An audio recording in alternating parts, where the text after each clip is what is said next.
अखिलेश ने कैराना सीट से इकरा हसन को दिया टिकट तो जयंत चौधरी ने कसली कमर। इस सीट से जयंत चौधरी करेंगे अपनी महारैली का आगाज। टेंशन में आ गई सभी पार्टियां। जयंत ने 2024 लोकसभा चुनाव का किया शंखनाद तो राहुल से लेकर अखिलेश भी बुलाने लगी अपने दफ्तरों पर मीटिंग। पश्चिमी यूपी में इंडिया गठबंधन ने आरएलडी मुखिया जयंत चौधरी के लिए मुश्किलें और नई चुनौतियां खड़ी करने की तैयारी कर ली है। गठबंधन की नजर जयंत चौधरी के उस वोट बैंक पर है जो उनके बीजेपी के साथ जाने के फैसले से नाराज है। आरएलडी पश्चिमी यूपी की बिजनौर लोकसभा सीट से चुनावी शंखनाद करने जा रही है। जयंत की बिजनौर सीट पर सभी दलों की निगाहें टिकी हैं, खासतौर से सपा और कांग्रेस की, क्योंकि इस इंडिया गठबंधन को छोड़कर ही जयंत एनडीए में शामिल हुए हैं। वहीं पश्चिमी यूपी में अपनी ताकत दिखाने के लिए लोकदल भी विजय संकल्प महारैली करने के लिए जा रही है। खतौली रोड मीरापुर में इस रैली में जन सैलाब उमड़ने का दावा पार्टी नेताओं की तरफ से किया गया है। बिजनौर लोकसभा के मीरापुर में महारैली रखी गई है। महारैली को सफल बनाने के लिए पिछले कई दिनों से तैयारियां की जा रही हैं, जिसके लिए गांव-गांव जनसंपर्क पर भारी भीड़ जुटाने की हर कोशिश की गई है। महारैली का फोकस किसानों, मजदूरों और नौजवानों पर है। इस महारैली से ये भी तय हो जाएगा कि राष्ट्रीय लोकदल पश्चिम यूपी में कितने मजबूत है।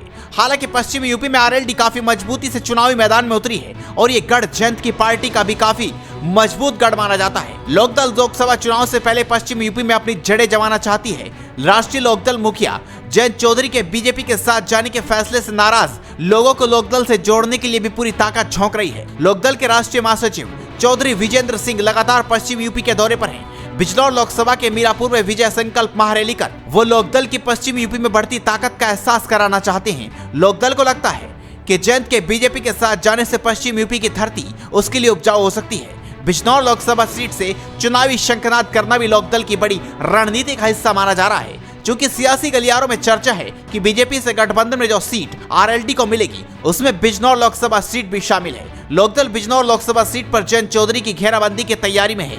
यहां आरएलडी से जो भी प्रत्याशी चुनाव लड़ेगा उससे सियासी मैदान में दो हाथ करने को लोकदल तैयार है। आपको बता दें, जयंत के बीजेपी में जाने के बाद कई दल नाराज नजर आ रहे हैं और जनता में भी काफी नाराजगी देखने को मिल रही है। कुछ बसपा पे चले जाएंगे, कुछ सपा पे चले जाएंगे।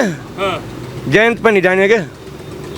जयंत पे नहीं जानेंगे? नहीं जानेंगे। तो जयंत चौधरी नेता नहीं है? अरे पहले भी नहीं गए थे, पहले नहीं गए थे।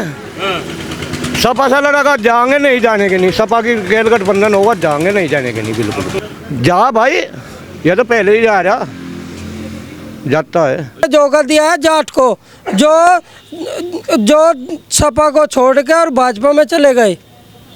जाट को ये नहीं हो रहा है अब जा कि वोट किसको दे, कि सब जाट जयंत के साथ थे और अब जाट को ये नहीं लग रहा। तो वो सपना भी तो पूरा कर दिया जो भारतीय जनता पार्टी के नेता कह रहे हैं कि भारत रत्न दे दिया चौधरी साहब को। कुछ नहीं है, ये तो एक मुद्दा नहीं थी भारत रत्न। ये तो एक भाजपा ने एक मुद्दा दिया है कि यहाँ पे एक वो दे दिया, भारत रत्न दे दिया, सब कुछ दे दिया। कुछ नहीं दिया है, ये तो ड्रामा है। अगर भारत रत्न नहीं देते तो जाट समुदाय भी सड़कों पे था कि मांग थी उनकी कि भैया भारत रत्न देना चाहिए, तो भारत रत्न दे दिया। भारत रत्न पहले क्यों नहीं दिया जो अब दिया है, ये बताओ। पहले देते भारत रत्न।